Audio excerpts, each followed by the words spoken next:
Hello and welcome back to 22 and Over. My name is Justin, and today we have a very exciting video for you guys on the XM16E1.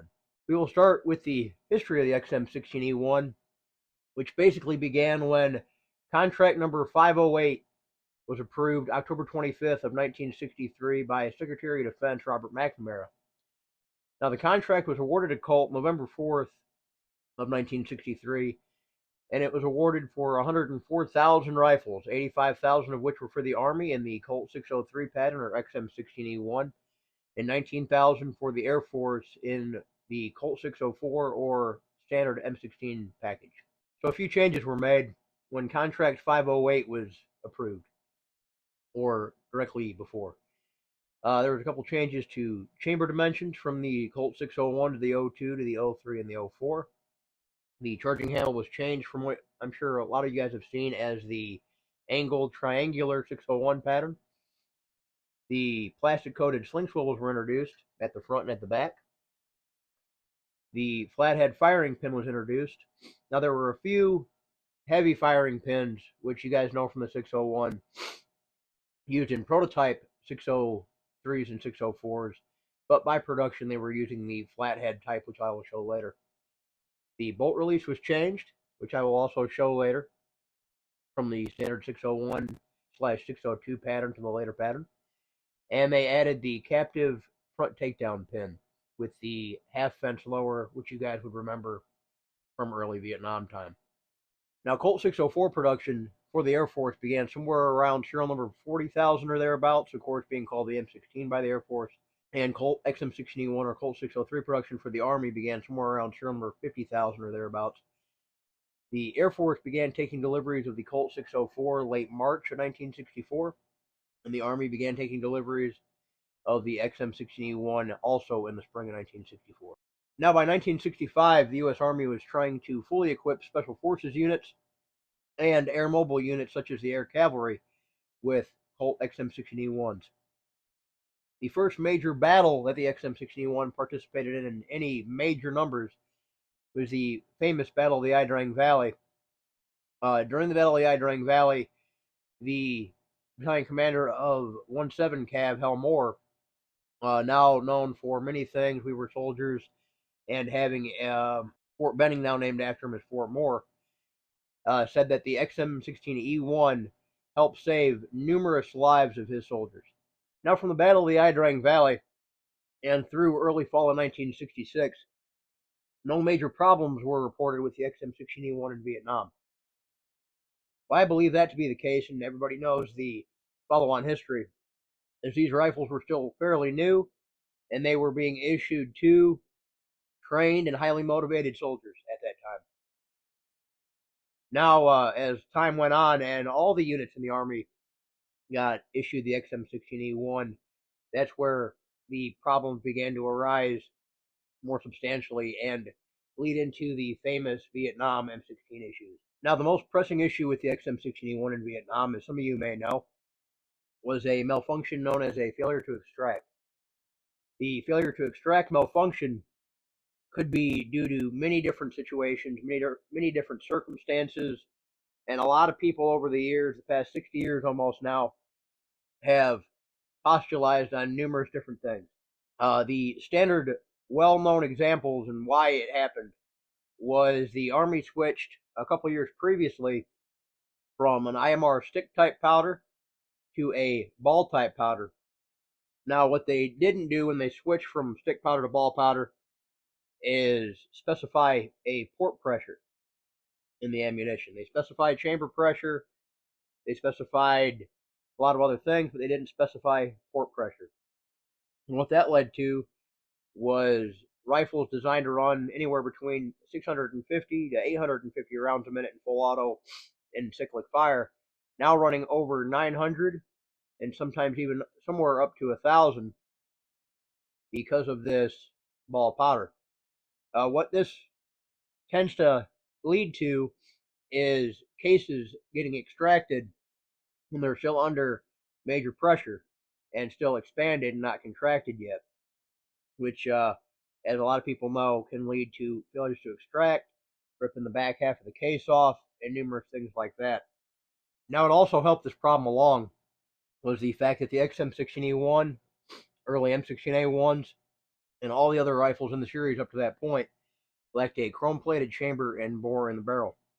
This, along with the lack of cleaning in the field in Vietnam, due to lack of cleaning kits being available, lack of institutional knowledge, lack of motivation, or whatever other reasons you want to come up with, led to excessive pitting in the chambers. What pitting is rust that eats away at the interior walls of the chamber, creating basically pits in the walls. If you could think of scooping something out with your hand in a clay wall, for example, that's what a pit would be. And what would happen when a cartridge was fired, the cartridge case would expand into those pits while the rifle was cycling too fast, and the extractor would try to rip that case out while it was still expanded into those pits under extreme pressure, which would also, of course, lead to the back half of the case being ripped off, rims being ripped off, chewed up, all leading to the standard malfunction in Vietnam, which is the failure to extract. Now, I have numerous friends that have firsthand accounts of themselves experiencing that malfunction in Vietnam. Some would think later than you'd expect with XM16E1 rifles. I had a buddy of mine who served with Fox Company, 5th Battalion, 5th Marines, like I did, except in 1968 and 1969, experienced that malfunction with an XM16E1 in June of 1968, when you guys would think that he would probably have had an M16A1.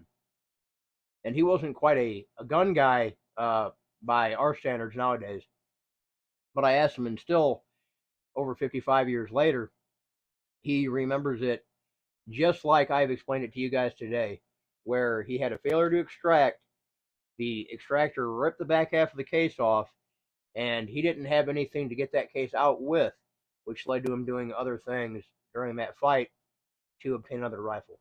Now, the one fix at this time that seriously helped negate or drastically cut down the number of malfunctions in Vietnam was the December of 1966 introduction of the weighted rifle buffer. What this weighted rifle buffer did with the 5 steel weights in it was drastically cut down the speed at which the gun cycled. The cyclic rate of the gun with this buffer in it dropped back down to around 700 rounds a minute from up where north of 900, which was ironically right in the sweet spot of the rifle back when it used to use the IMR stick powder. And what happened there was that the fired cartridge case would have substantially more time to contract and be able to get taken out of that chamber by the extractor. And it didn't matter if the rifle was heavily worn, pitted, or brand new, this weighted rifle buffer really helped get rid of the malfunctions in Vietnam.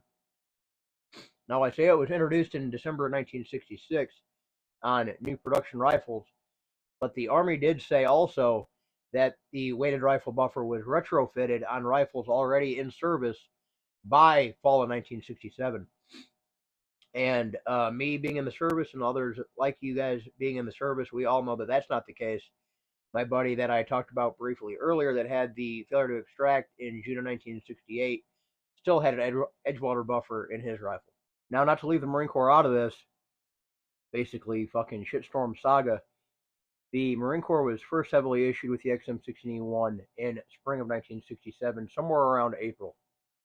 The Marine Corps had basically the exact same issues, the exact same malfunctions that the Army did, and this led to the I-Cord hearings in the late spring and summer of 1967, where basically all this was fleshed out. The funny part about the Marine Corps and all this is that I've read accounts of Marine armorers being so mad about the pitting in the chambers that they would literally take any chamber brush that they could find and put it on a power drill and basically scrape out with these chamber brushes on drills chambers and try to get these rifles working any way they can, and seem to help a little bit. And knowing the Marine Corps, I'm sure that they did not get the retrofit parts such as the weighted rifle buffer in substantial quantities, and these rifles were working to a better effect later on in 1967.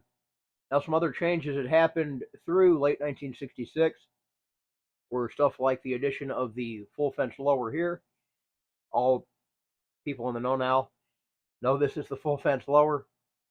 That happened somewhere in October or November 1966, I believe, directly before the weighted rifle buffer was introduced. Sometime earlier, the gas tube was changed from carbon steel to stainless steel. The milled firing pin retaining pin was changed out for a cotter style pin that we still use today. And the carrier key on the bolt carrier was changed from chrome plated to parkerized, just like the rest of the carrier was at that point. Of course, everybody knows, too, from we were soldiers and liking the rifles of that era, that in the beginning, the entire bolt carrier itself was chrome plated. And it was chrome plated in the XM16E1, early 604s, 601s, 602s, and rifles like that. But at that time, somewhere in late 1965, it was changed to parkerized, of course, with the carrier key being changed to parkerized later on. If people want me to get deeper into that, I could get really deep down in the weeds with specific changes, why, when, how, but I'm not going to get into that in this video substantially yet. Now for some cool show and tell with my XM16E1 build here. If you come in, you'll notice that this is a round forge upper. The round forge style upper was introduced in early 1966. You guys can see this little piece that comes out here that doesn't sit flush. You can see that it's round there where the Colt markings are. And you can see how it's round here and here. You will also notice that it has no forge code. And going up the upper, you'll see a very badly pitted and very tired ejection port cover with the pad somehow broken off. You will see the earlier large firing pin retaining pin hole bolt carrier. Going farther up on the rifle here, you will see the early bend gas tube, of course this being the stainless steel type. Going farther up, you can see the no forging flash style front sight post. You'll notice that it doesn't have any hole in the bottom of it, which some people thought was for water. Down here, you would see an MP mark, but this barrel is, of course, what, now 57 years old, and somebody's fucked with it. And up at the very tip there, you will see a 12. Of course, this being the early MP12 non-chrome plated bore or chamber barrel. And you will see an original 3-prong flash hider. Now taking the bolt carrier out of the rifle here, play with it a little bit more. Out you'll see pop my Edgewater buffer. And you'll see a very, very dirty, tired bolt carrier. Now I got a little napkin to wipe this tired old thing off. All these parts are originals now too, and people say they don't work, but I still don't clean it for 1,000, 1,500 rounds after I use it. Now after wiping this bolt carrier off, I can show you guys a couple things. Of course, you can see the cotter pin here. This being a late 1966 bolt carrier, it would be original with this cotter pin. You'll see the early flathead type firing pin, which I talked about earlier in the episode. This is an original, 56, 57-year-old flathead firing pin, if not a little bit older. You'll see the early MP mark bolt. Now that bolt is all original. And you'll see the earlier large firing pin retaining pin style bolt carrier. And you will see even the early staking on the carrier key. And now showing my build's lower here, you guys will notice an early non-modified 601 style buffer tube.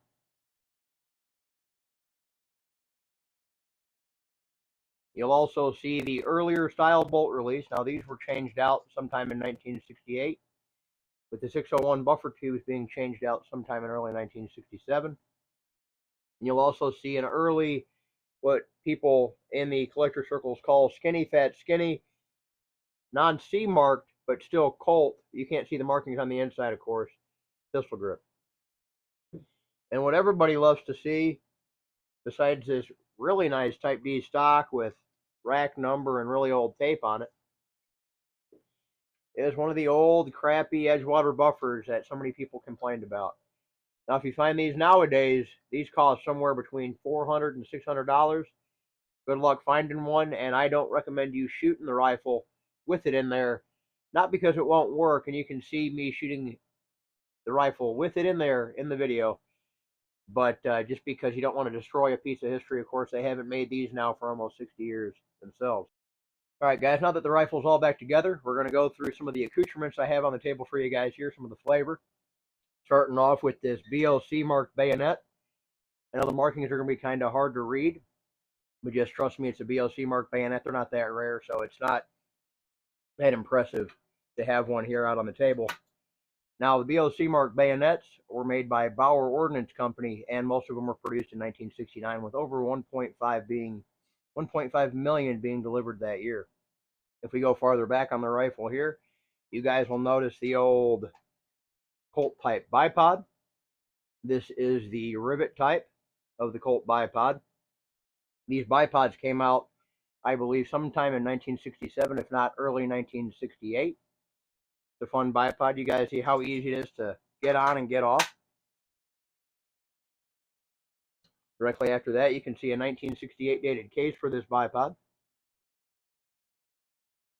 And this is the correct style case for the bipod of the rivet type. After that, we can talk about early 223 Mark 20 round magazines. We have this one in the rifle here, being a very nice golden shade. This is I think my favorite magazine to use for the rifle. I think the shading is very cool, and it's got a very good vibe, I believe. We got this brand new, basically new old stock 223 Mark 20 rounder. Now this one is very nice, as you can see, in a new old stock condition. We actually have the aluminum foil wrapper it came in, which I'm not going to show on camera because I don't care. But I think it's a very neat magazine as well. We also have the 62667 Mark 30 rounder with the emerald green follower. I know that's going to be kind of hard to notice, but these were the 30 round magazines that came out after the Constant Curve magazine, and these were beginning to be produced by Colt in 1969. Directly after that, you can see we got one of the 1969 dated comic book cleaning manuals. We're going to give you guys a little treat and scan that and have that as a link down in the description below. They're pretty fun. I believe that one is a very nice reproduction. We have a PWH marked scabbard for the BOC bayonet over there. And as you can see, on my left, we have Edward Ezell's Black Rifle book. And on my right, we have Larry Vickers' AR-15 Volume 1 Second Edition book, which you guys know is a very interesting book, with poor old Larry being very deeply in the news these days. If you guys have any other questions on the rifle, you guys also notice that I'm wearing a very neat 1969 dated Lowland ERDL pattern combat top. This stuff is the most fun for me to talk about. I've been studying it for years, having a lot of fun with it. If you guys have any other questions, want to see any other videos in the series, I'm thinking of doing A1, A2, and A4. If you have any questions, we'll get into that later on. In conclusion, you guys can see that we had a lot of fun filming this video. This is my favorite thing in the world to talk about. As you can see, we've collected a pretty fancy XM16E1 build, a lot of accoutrements on the table, some rare parts, other rare things. The shooting was fun, as you can see. And I'm really hoping to do an A1, A2, and A4 video to follow along with this one. Maybe some other retro ARs thrown in there as well if I can get them, or get them on hand. And a lot of other projects coming down the track as well. And travel ideas and other firearms, and it's going to be a lot of fun. I'm really glad you guys continue watching 22 and over, and I hope you continue watching us after this video as well. Thank you. And don't forget to like and subscribe and comment for that algorithm down below.